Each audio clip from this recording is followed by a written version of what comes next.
time is like capital.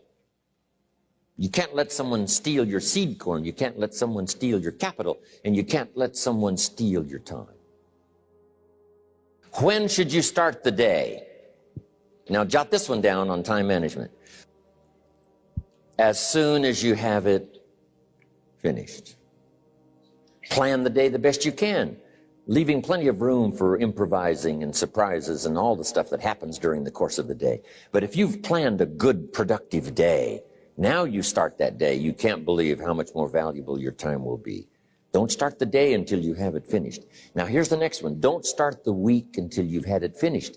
Now, to lay out a week is a pretty good challenge. Next, don't start the month until you have it finished. The places to go and the people to see and the productivity and the sales and the customers and the development and all the rest of what you want to accomplish during the course of 30 days. And then here's the big one. This is really challenging. Don't start the year until you have it finished.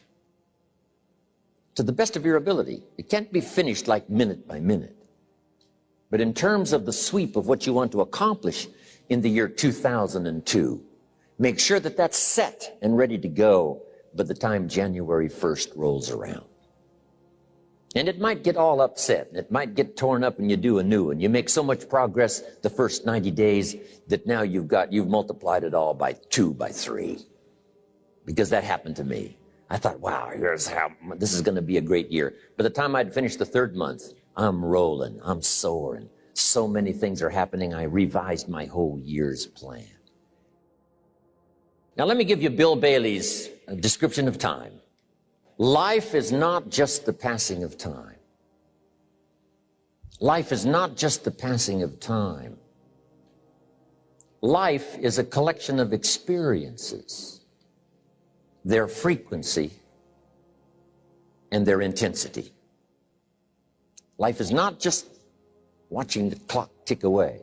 Life is a collection of experiences, their intensity, their frequency. When my friend Mark died at age 44, someone says, that's young to die. But what if he lived 4 lifetimes in one? It might not be too young. My father had 93 years, but it seemed short. In his seemingly long life of 93 years, it was short because it just seems like if we only had more time. Old Testament gives us a view of some people who live to be 500, 600, 700, 800, 900 years old. If I have a chance to ask, I will ask, how come we got shortchanged? Wouldn't that be a good question if you had a chance to ask? Imagine 700, 800, 900 years to watch generation after generation after generation after generation stay healthy and well. I mean, you gotta be healthy to make it to 900. So here's whatever the span of your life turns out to be, here's what you want to fill it up with: experiences and the intensity of those experiences. Now, jot this down: approaches to the management of time. Here's the first one: ignore the subject. I mean, that's good advice. Don't let anything overly bug you. Because remember now, you don't have to do anything. Someone says, well, I got to get a handle on my time. The answer is no, you don't. If you want to let it all go, you can let it all go. I mean, this is good advice. Somebody says, you ought, you ought, you ought. Jot this down. Ignore all the you oughts or you should. Only if they're giving general information. We should. When you're talking to your kids, you say, no, if kids would do this, not always saying if you did this, life would be better. But if kids did this, life would be better. It's like making a little talk and letting them listen in. And then it's a little less confrontational. It gives us a choice. It's better to say, if you're teaching, we should, not you should, we should. Then you let me listen in without it being too confrontational. If everyone did this, see, that'd be great. And then you give a person a chance to choose to do it or not to do it. But when you start the you ought, now see, if I don't, now see, we got some tension and maybe some problems. So you oughts seem to always create problems. Now here's the next one. Step down to something easier. The guy's in sales and he says, oh, I want to own the company. Finally owns the company. Now he's got no time to play golf. He said, when I was in sales, I was making big money playing golf 3 days a week. Heck with this owning something. Heck with managing. My life was never my own after I started to manage. I'm going back to sales. See, this is the key. If you're getting too pressed, you might consider stepping down to something with a little easier time pressure. Little girl says to her mother, Daddy comes home, brings his briefcase and pats me on the head and says hello, disappears and works on his papers. How come my daddy doesn't play with me? And her mother said, look, your daddy loves you very much, but he's so busy at work, he can't get it all done, he has to bring it home. He loves you, but that's why he can't play with you. And the little girl said, why don't they just put him in a slower group? So, jot this down now. If you don't have time for your kids, you might consider joining a slower group. Remember when I said some things I went for cost me too much? So reconsider. Now here's the next thing. Either you run the project or it runs you. I've found out when you start something, at first you're in charge. All of a sudden, a year later, it's in charge. Some of the companies I started, I'm telling you, I'm in control. A couple of years later, I'm out of control. At first, I've got it on the run. 2 years later, it's got me on the run. Haven't got enough time. I'm dizzy with trying to get it all done. So here's part of the key, and that's to get in charge. Say, I'm going to take charge of my health. Take charge of your time. Take charge of your health. You're the one that's responsible for it. It's not a requirement of society that you not have a heart attack and take care of your family. That's not a requirement of society, but you must make it a requirement of yourself. So impose on yourself this self-development of being in charge, taking charge of your life and your health and your future and your responsibilities and all the rest.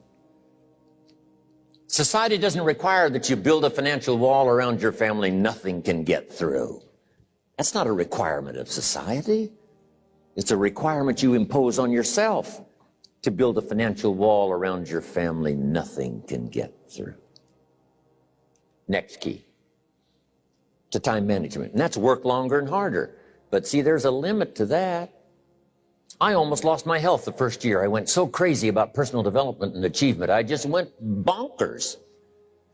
You know, I told you I was skinny. By the end of that first year, I was a walking shadow.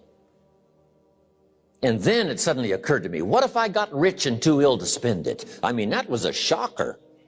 So I started, developing a little more reasonable. Because I said, if 12 hours won't do it, I'll work 14. If that won't do it, I'll work 18. I mean, how many hours it takes. And sure enough, it cost me too much. So see, working longer and harder for some might be appropriate. If you're just sitting around not doing that much, this might be good, work longer and harder. But you can only work so hard.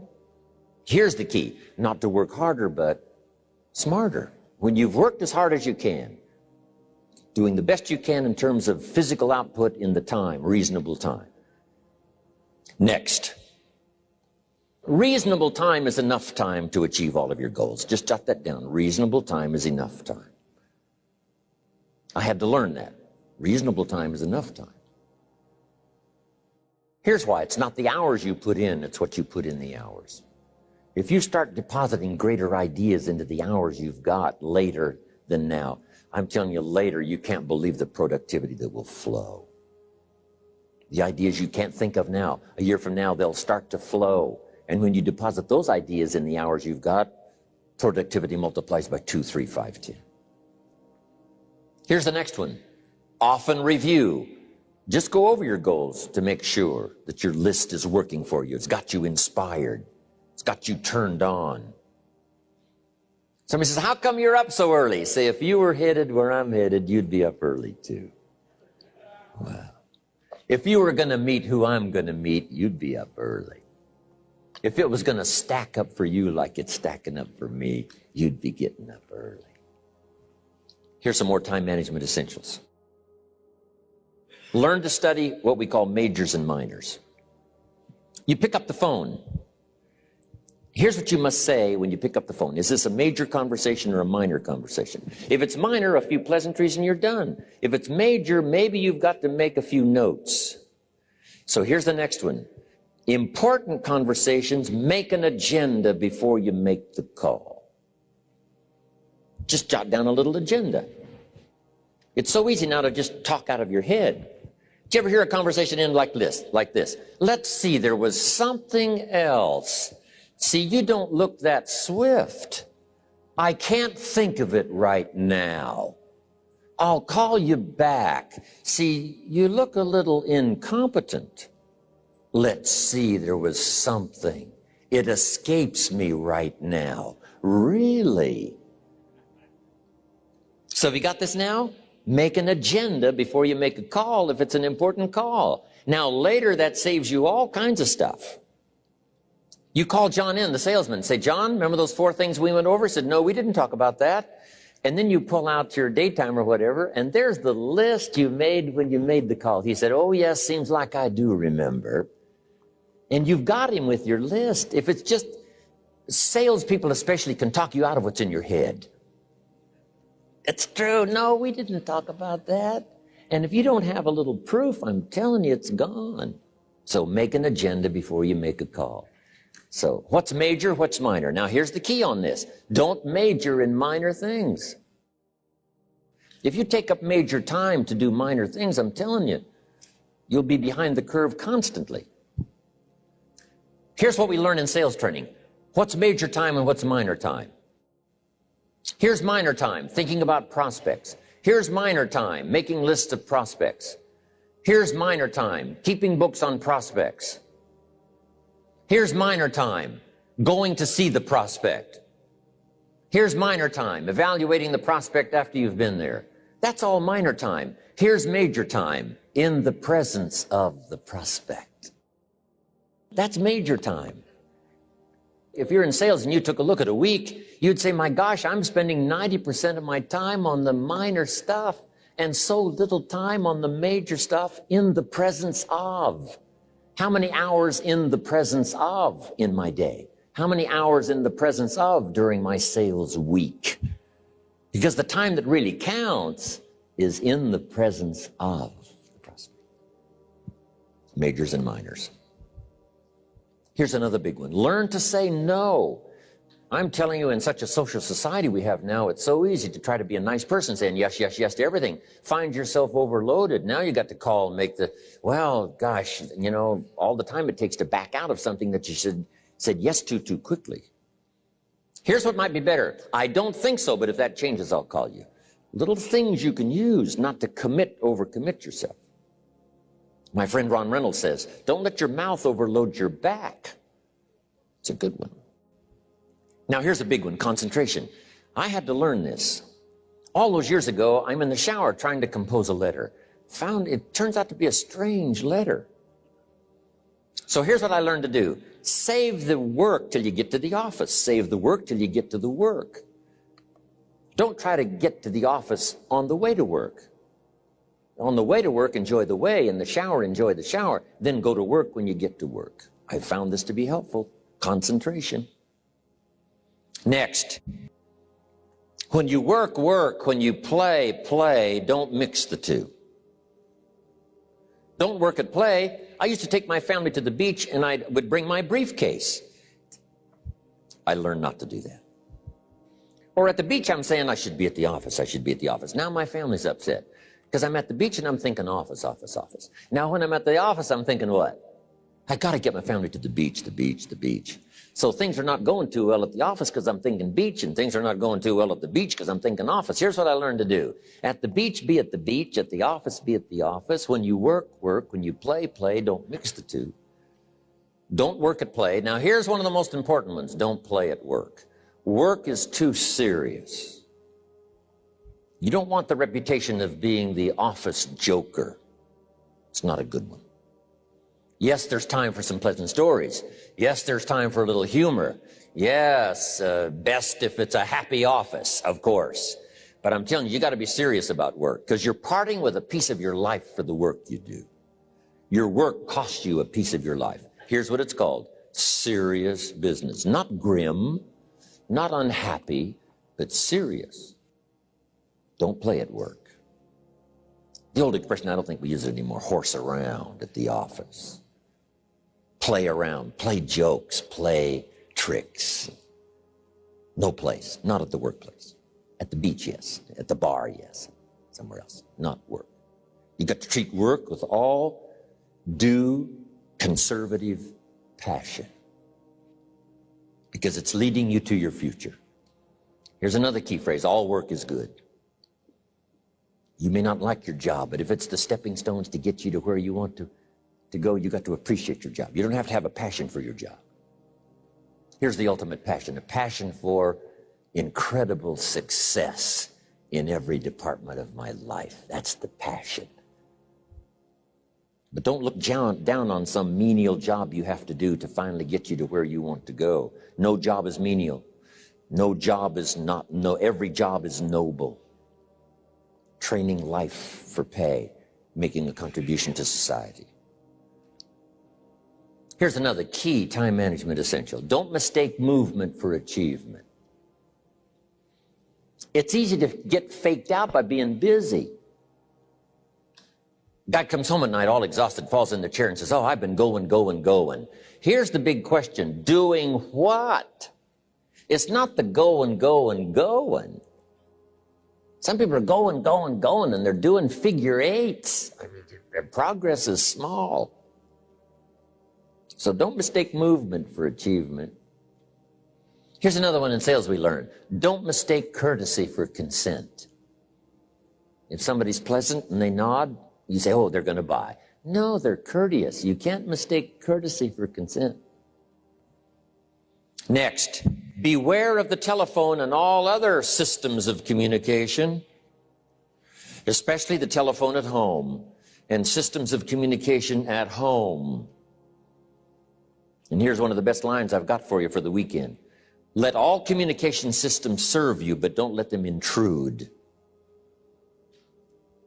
When it comes time to have dinner with your family, you shut off all systems, unless the ones that can take messages silently. Don't let anybody intrude, come through the front door nor the back door, nor through the telephone or any other device. So you can't reach John and his family when he's having dinner. The President of the United States couldn't get through. If you develop that kind of a reputation, father, mother, when we have dinner, when we're visiting and have this time with our family, nothing intrudes. So don't let these clever little devices keep intruding. You've got to have a place that's sacrosanct. It's valuable. You don't let anything in for that period of time. Here's the next one: read all the books. You know, I've only got a few notes here on time management, but if you've got some particular challenges, you run a big organization, a big corporation, you've got some challenges, there's plenty of books. Now, here's what's next: just be more alert to the things that might be stealing your time. Here's why: time is like capital. You can't let someone steal your seed corn, you can't let someone steal your capital, and you can't let someone steal your time. You must designate your time, and some of the time that you designate, you must not let anyone steal. Casual time, you might let someone intrude and steal a little bit and take a little bit, but not serious time. Next, one of the great time management savers is to learn to ask questions up front. Sometimes you talk to somebody for an hour, and then you ask questions and find out if you would have asked those questions up front, you could have saved yourself an hour. Asking questions up front helps you to get to the problem now. But if you just launch into some discourse, you might waste 30 minutes, waste an hour, when here's what you should have been talking about. After you finished an hour, you say, John, what's really the problem? He said, well, it's something personal. See, that's what you should have been talking about this whole hour. Next, analyze how you are. And if you have some weaknesses, if you doesn't seem like you can change, here's the key: get it covered. I used to keep promising myself I'd keep the books. Finally, I gave that up. And back then, it only took me an extra $50, $60 a month for some accountant to keep the books. I said, no, I'm going to save the $50. You can't believe what I started losing in productivity because I tried to save the $50. So the key is, a lot of the time you can stay like you are, but just make sure you get it covered.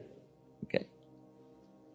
Now here's the ultimate in the management of time, and that is you simply become more skillful. When I first got into sales, you know, I was around people that could get, you know, 9 out of 10, 8 out of 10. And when I first started, I could only get 1 out of 10.